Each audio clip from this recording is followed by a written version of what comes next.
ওম নমঃ শিবায়। ওম নমঃ শিবায়। ওম নমঃ শিবায়। সামান্য এই একটি ফল আপনি কোথাও পেলে তৎক্ষণাৎ নিয়ে নিন। তাহলে আপনার দুঃখ, কষ্ট, জ্বালা, যন্ত্রণা, রোগ, ব্যাধি, দারিদ্রতা দূর হবে এবং আপনি রাজা হয়ে যাবেন। হ্যাঁ বন্ধুরা, এই ফল যদি আপনি কোথাও পেয়ে যান তাহলে আপনি সুনিশ্চিত হয়ে যান যে দেবাদিদেব মহাদেবের আশীর্বাদ আপনি পেয়ে গেছেন। তাই এই তিনটি ফল দিয়ে দেবাদিদেব মহাদেবের পুজো আরাধনা অবশ্যই করুন। এর ফলে আপনি সুনিশ্চিতভাবে অখণ্ড সৌভাগ্যের অধিকারী হবে। হ্যাঁ বন্ধুরা, আপনারা একেবারে ঠিকই শুনেছেন। এছাড়াও আপনার মান সম্মান ও ধন সম্পত্তি অগাধ বৃদ্ধি পাবে। কিন্তু শুধু অর্থ আর মান সম্মান নিয়ে তো আর জীবন কাটানো যাবে না। চাই জীবনে সুখ আর শান্তি। তাই জীবনে সুখ শান্তি থেকে শুরু করে অর্থ ভাগ্য পর্যন্ত সমস্ত কিছুই পাবেন আপনি এই তিনটি ফল দিয়ে দেবাদিদেব মহাদেবের পুজো আরাধনা করলে। আর আজকে আমি আমার এই ভিডিওটির মাধ্যমে আপনাদের সঙ্গে সেই বিশেষ তিনটি ফলের কথা জানিয়ে দেব। যারা ভিডিওটি শেষ পর্যন্ত দেখবে তারা সুনিশ্চিতভাবেই বুঝতে পারবে শিবের মাথায় জল ঢালার সময় আপনি যদি এই বিশেষ তিনটি ফল নিবেদন করেন তাহলে দেবাদিদেব মহাদেব আপনার ওপর অত্যন্তই সন্তুষ্ট হবেন। তাই এই প্রসঙ্গে বিস্তারিত জানার আগে আপনাদের বলে রাখি, আপনি যদি আমাদের এই চ্যানেলে নতুন হয়ে থাকেন তাহলে চ্যানেলটি অবশ্যই সাবস্ক্রাইব করুন এবং পাশে থাকা নোটিফিকেশন বেল আইকনটি ক্লিক করুন। কারণ আমি বিভিন্ন প্রকার তন্ত্র মন্ত্র, বশীকরণ, টোটকা, বাস্তু টিপস, জ্যোতিষশাস্ত্র, পুজো আরাধনা এবং ব্ল্যাক ম্যাজিক করা নিয়ে নিত্য নতুন ভিডিও আপলোড করে থাকি, যা প্রয়োগ করার মাধ্যমে আপনার জীবনে থাকা সকল প্রকার সমস্যার সমাধান হয়ে যাবে। চলুন এইবার মূল আলোচনায় প্রবেশ করা যাক।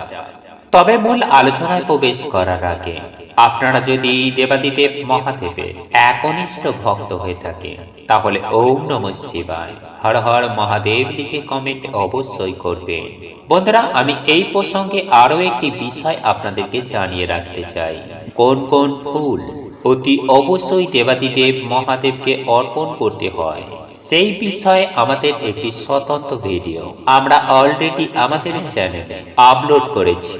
আপনারা যদি প্রয়োজন মনে করেন তাহলে অতি অবশ্যই ভিডিওটি দেখে নেবেন, কারণ ওই ফুলগুলি ছাড়া দেবাদিদেব মহাদেবের পুজো আরাধনা একেবারেই অসম্পূর্ণ। আর আজকে আমি আপনাদের সামনে এমন তিনটি ফলের কথা বলবো যে ফলগুলি আপনি দেবাদিদেব মহাদেবের উদ্দেশ্যে নিবেদন না করেন তাহলে আপনার এই ব্রত সঠিকভাবে পালন করা হবে না। তাই অতি অবশ্যই আপনি আর কিছু না ভেবে এই বিশেষ তিনটি ফল অবশ্যই নিবেদন করার চেষ্টা করুন। আপনারা সুনিশ্চিতভাবে সুফল পাবেন। বন্ধুরা, আপনারা প্রত্যেকেই জানেন যে এই বিশেষ ফলগুলি দেবাদিদেব মহাদেবকে নিবেদন করে আপনাদের মনস্কামনা দেবাদিদেব মহাদেবের উদ্দেশ্যে জানান, তাহলে আপনাদের সেই মনস্কামনা, মনের ইচ্ছা অবিলম্বে খুব দ্রুত সেই মনস্কামনা সুনিশ্চিতভাবে পূরণ হবে। বন্ধুরা, আজ আমি আমার এই ভিডিওটির মাধ্যমে এই তিনটি ফলের গুরুত্ব এবং মাহাত্ম্য অবশ্যই আপনাদের কাছে উল্লেখ করব, যেগুলি জেনে আপনিও এই তিনটি ফল দেবাদিদেব মহাদেবের উদ্দেশ্যে নিবেদন করবেন। তাহলে আপনিও খুব সহজেই দেবাদিদেব মহাদেবের আশীর্বাদ ও কৃপা প্রাপ্ত করবেন। সুপ্রিয় দর্শক বন্ধুরা, আপনাকে সর্বপ্রথম যে ফলটি নিবেদন করতে হবে সেটি আপনারা প্রত্যেকেই জানি, সেটি হলো বেল ফল। বন্ধুরা, বেল শিবের অত্যন্ত প্রিয় একটি ফল, কারণ শাস্ত্রে বলা হয়েছে যে এই বেল গাছেই দেবাদিদেব মহাদেব অধিষ্ঠান করেন। তাই এই বেল অতি অবশ্যই দেবাদিদেব মহাদেবের উদ্দেশ্যে নিবেদন করবেন। বন্ধুরা, বেল ফল হচ্ছে দেবাদিদেব মহাদেবের অন্যতম একটি প্রিয় ফল। তাই শিব পুজো এই বেল ছাড়া একেবারেই অসম্পূর্ণ। তাই শিব পুজোয় অতি অবশ্যই বেল পাতার সাথে সাথে একটি বেল নিবেদন করতেও কখনো ভুলবেন না। এর ফলে আপনারাই দেবাদিদেব মহাদেবের আশীর্বাদ পাবেন। যাই হোক বন্ধুরা, এরপর দ্বিতীয় যে ফলটির কথা বলবো সেটি হলো কাঁটা ফল বা ধুঁধরা ফল। হ্যাঁ বন্ধুরা, আপনারা একেবারে ঠিকই শুনেছেন। আপনারা নিশ্চয়ই জানেন যে ধুঁধরা ফুল দেবাদিদেব মহাদেবের যেমন প্রিয়, ঠিক তেমনই ধুঁধরা ফলও দেবাদিদেব মহাদেবের অত্যন্ত প্রিয় এই ফল। তাই এই ধুঁধরা ফুলের সাথে এই ধুঁধরা ফল যদি দেবাদিদেব মহাদেবকে নিবেদন করে তাহলে উনি অত্যন্তই সন্তুষ্ট হন। তাই ধুঁধরা ফুলের সঙ্গে সঙ্গে ধুঁধরা ফল দেবাদিদেব মহাদেবের উদ্দেশ্যে নিবেদন করতে একদমই ভুলবেন না। বন্ধুরা, শাস্ত্র মতানুসারে বন্ধুরা ধুঁধরা ফুল ও ফল ছাড়া দেবাদিদেব মহাদেবের পুজো আরাধনা করা যায় না।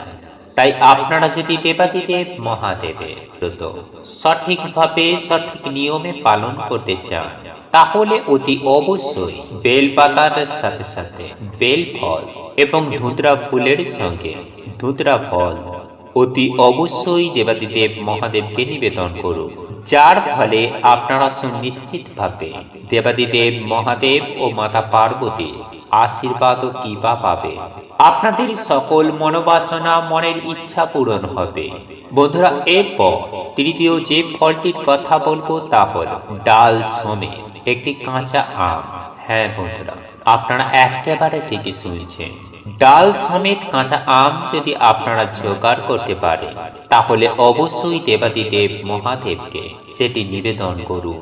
সুপ্রিয় দর্শক বন্ধুরা, এরই পাশাপাশি আমি আপনাদের আরো একটি বিষয়ে সাবধান করে দিতে চাই, আর তা হলো দেখুন বন্ধুরা, অনেক ক্ষেত্রেই দেখা যায় দেবাদিদেব মহাদেবের উদ্দেশ্যে ডাবের জলের পরিবর্তে নারকেলের জল অনেকেই ব্যবহার করে থাকেন। কিন্তু আপনারা কেউ ভুলেও এই কাজটি করবেন না। আপনাদের কাছে একান্তভাবে বিনম্রভাবে অনুরোধ করছি, আপনারা যেমন দেবাদিদেব মহাদেবের প্রিয় ফুল দিয়ে পুজো দেবেন, প্রিয় ফল দিয়ে পুজো দেবেন, ঠিক তার পাশাপাশি ডাবের পরিবর্তে নারকেলের জল ভুল করেও দেবেন না। বন্ধুরা, আপনাদের এই ভিডিওটি যদি পছন্দ হয়ে থাকে তাহলে ভিডিওটি লাইক করুন, কমেন্ট করুন এবং বন্ধুদের সাথে শেয়ার অবশ্যই করুন। মনে রাখবেন, আপনার একটি শেয়ার অনেক মানুষকে উপকৃত করতে পারে। এবং আপনি যদি নতুন হয়ে থাকেন তাহলে চ্যানেলটি অবশ্যই সাবস্ক্রাইব করবেন এবং পাশে থাকা নোটিফিকেশন বেল আইকনটি ক্লিক করবেন এইরূপ নিত্য নতুন ভিডিও সবার আগে দেখার জন্য। ঈশ্বর আপনার মঙ্গল করুক। আপনি সুস্থ থাকুন, ভালো থাকুন।